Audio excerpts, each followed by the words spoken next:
soldiers steered huge amphibious vehicles through streets under 2-3 meters of water in the town of Obrenovac, 30 kilometers, 18 miles, southwest of the Serbian capital Belgrade, trying to rescue an estimated 700 people crammed into the top floors of the Jefimija primary school. And the whole town is underwater, a Reuters photographer at the scene said. Up to 70 people at a time scrambled onto the vehicles, mainly women and frightened children. And others, stranded in flooded homes, climbed from roofs and balconies into small boats to be taken to safety. And the town of around 30,000 people, located at a bend in the River Sava, has been the worst hit by days of heavy rainfall, unprecedented since records began almost 120 years ago. And Serbia's energy system was brought close to collapse, with power cut to 95,000 homes and capacity down by 40%. And Prime Minister Aleksandar Vucic said there were fatalities in Obrenovac, but authorities would not specify how many until the waters receded and the extent of the damage became clear. 3 had been confirmed dead by Friday. And in neighboring Bosnia, the death toll reached 11. With 6 bodies discovered on Saturday in the northeastern town of Dobij, and another in the northern town of Sumac.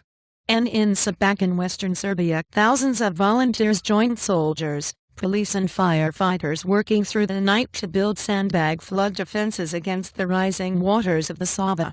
And in the capital Belgrade, residents donated food, clothes and bedding.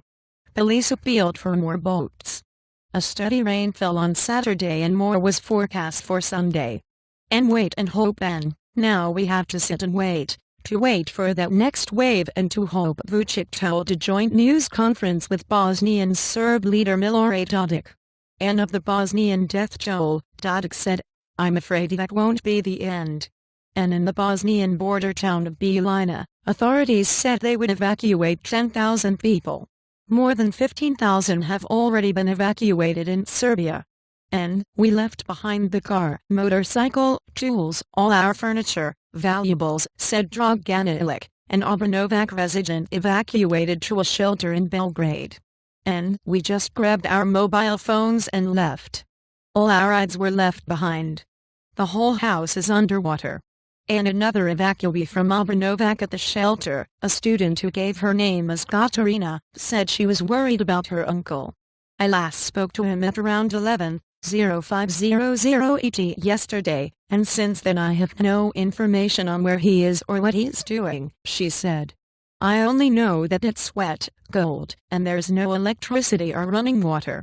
And in Bosnia, helicopters evacuated people from the northern towns of Sumac and Modrica, and trucks and bulldozers carried food to the hardest hit areas.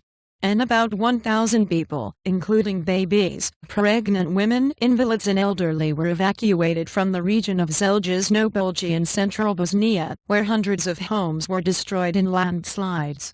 And I think we'll never be able to return to our village, local Muslim Imam Zudija Rizal told Reuters by telephone from Zeljesno Polje. It has disappeared. And on Friday, Serbia's state-run power utility Elektroprivreda Srbija streamed output at its largest hydropower plant, Đerdap 1, on the Danube River by a quarter.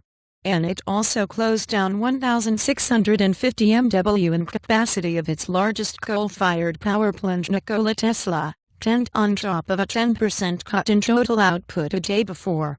And flooding of the Kolubara, the Danube and the Sava rivers brought down cables and transformer stations, soaked coal depots that feed the power plant, and caused a fire inside the Kolubara complex, which had been shuttered since Thursday.